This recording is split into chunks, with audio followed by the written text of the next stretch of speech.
আওয়ামী লীগ সরকারের পতনের পর বিভিন্ন থানায় এবং স্থাপনায় হামলার ঘটনা ঘটেছে।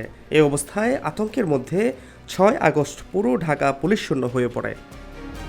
এ অবস্থায় শিক্ষার্থীদের সড়কে নেমে ট্রাফিক নিয়ন্ত্রণ করতে দেখা যায়। পরে ট্রাফিক নিয়ন্ত্রণ ও থানায় নিরাপত্তায় আনসার নামানো হয়।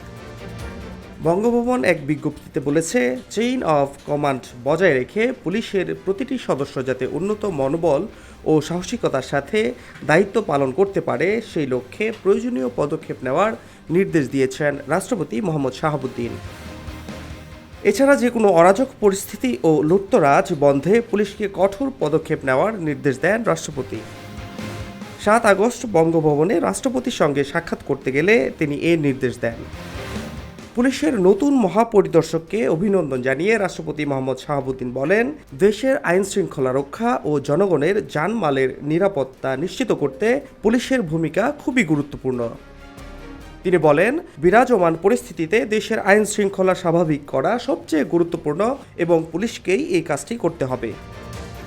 রাষ্ট্রপতির কার্যালয়ের সচিব মোহাম্মদ ওয়াহিদুল ইসলাম খান, সামরিক সচিব মেজর জেনারেল মোহাম্মদ আদিল চৌধুরী এবং প্রেস সচিব মোহাম্মদ জয়নাল আবেদিন এ সময় উপস্থিত ছিলেন। ফাহাদ শাহরিয়ার, খবর সংযোগ।